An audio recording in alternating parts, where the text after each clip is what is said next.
Istri harus segera sembuh setelah istri dikecewakan suami.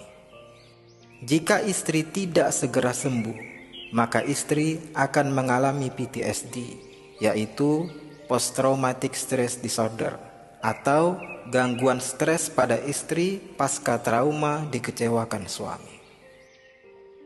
Jamaah sekalian pasti pernah mendengar berita seorang ibu menyakiti atau bahkan sampai menghilangkan nyawa anaknya.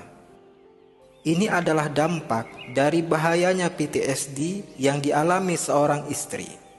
Dia tidak bisa membalaskan sakit hatinya pada suami, akhirnya dia lampiaskan pada anaknya.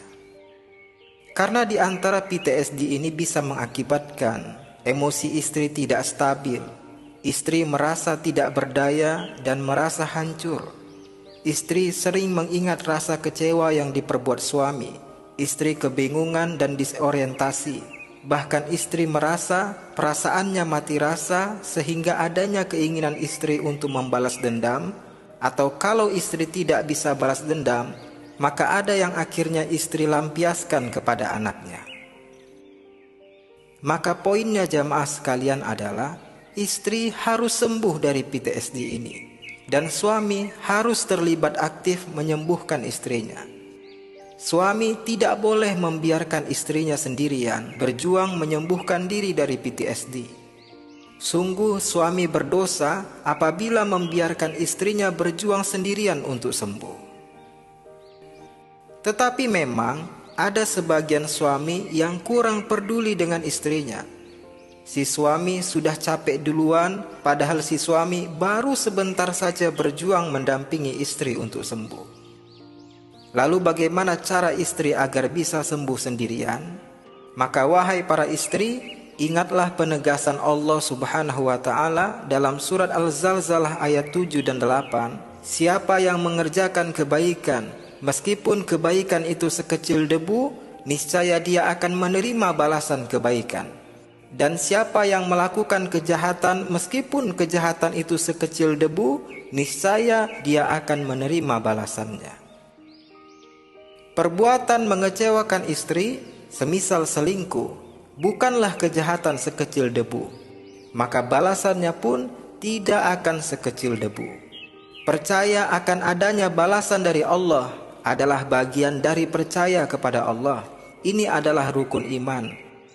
Maka hati-hati bagi suami yang mengecewakan istri. Apabila Anda belum minta maaf, maka takutlah dengan balasan Allah di dunia dan akhirat. Dan kemudian kedua, wahai para istri yang dikecewakan suami, biarlah Allah yang membalas kesabaran Anda dengan surga. Dan biarlah Allah yang membalas perbuatan suami yang mengecewakan Anda dengan balasan yang pedih di akhirat. Bahkan bisa pula terjadi pada saat suami masih di dunia. Lalu yang ketiga, doakan suami agar dia bertaubat. Namun taubat suami tetap akan menyisakan urusan akhirat yang harus dipertanggungjawabkan suami kepada istri, bahkan kepada mantan istri apabila mereka misalnya telah bercerai. Hal ini karena menyangkut hak musaha, di mana kesalahan dan dosa kepada Allah bisa selesai dengan bertaubat sungguh-sungguh. Akan tetapi kesalahan dan dosa di hadapan manusia tidak bisa selesai begitu saja dengan hanya sekedar meminta maaf. Akan ada kelanjutannya di hari akhirat. Dan yang keempat, wahai para istri, banyak lakukan kegiatan positif, khususnya kegiatan yang bisa menambah pundi-pundi tabungan pahala akhirat. Karena di akhirat kita sendiri-sendiri di hadapan Allah. Di akhirat istri tidak bisa lagi meminta bantuan suami. Suami pun tidak bisa meminta bantuan istri. Dan anak-anak tidak lagi bisa meminta bantuan orang tuanya. Ya, sendiri-sendiri.